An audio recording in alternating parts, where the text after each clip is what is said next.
Well, earlier today I spoke to Sheikh Tarik Al-Abdullah, who created the Awakenings movement in Iraq. That was when members of Sunni tribes, many of them former insurgents, allied with US coalition forces to fight against al-Qaeda.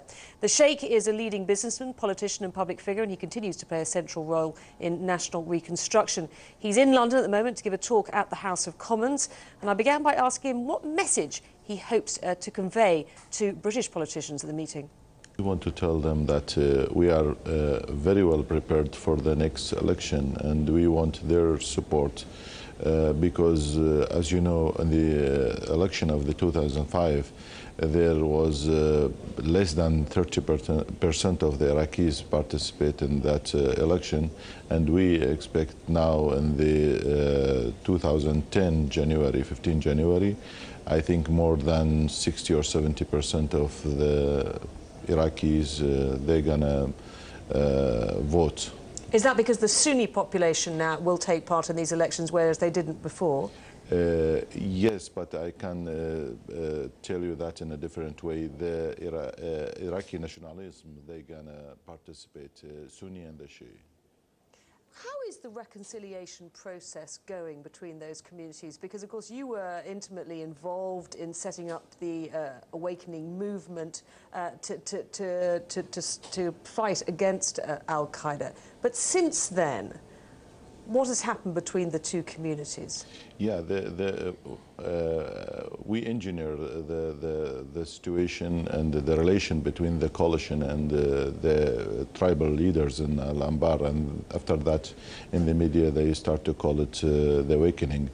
The reconciliation now quite very slowly, if not stopped completely, because we expect from the government after our first meeting in the Arab League in Egypt.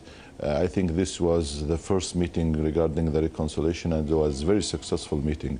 But after that, there was a lot of council and groups belong to the government and the parliament trying to do something, but you cannot see any move in the. So you're pretty unhappy with the pace of change? I am not, and we think if they can take it seriously, it will help the people to move from the actual situation to the rebuilding of Iraq. But I think they are occupied in other things, but this issue is still a major and important issue. They should concentrate on it, which is the reconciliation. And if they don't concentrate on that, are you frightened that we will see a return to sectarian violence in Iraq? If they continue working like that, yes, I think so. But there is two elements which can help in the security situation: the reconciliation and the next election. If they can do a fair election and they accept the opposition and the other who they did not participate in the past election, I think also this will drive us to the very serious reconciliation. Are you worried about stability now that the US troops have pulled out of Iraqi towns and cities, or do you actually see that as a positive move towards more stability? Because I mean, we've seen quite a lot of bombings recently, haven't we? Yeah, I am not worried if they can include the rest of the Iraqis, which they were excluded in the past time under many different addresses, Baathism or Saddamism, or because they are Iraqis and they should be included. And this fight between the politicians, I think, creates this kind of conflict in the streets. So you're pinning all your hopes at the moment on the next elections. If there's a more representative government, yes, then Iraq can start to move towards more stability, is what you're saying. Yes, exactly, and we are looking for the equilibration in the government. We don't want to exclude anyone.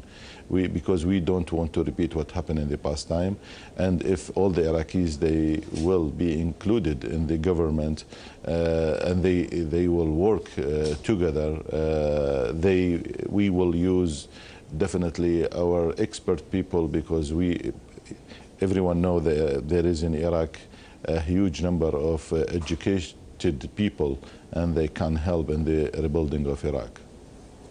Sheikh Tarik Al-Abdullah, Sunni leader from Iraq. Well, coming up later in the programme.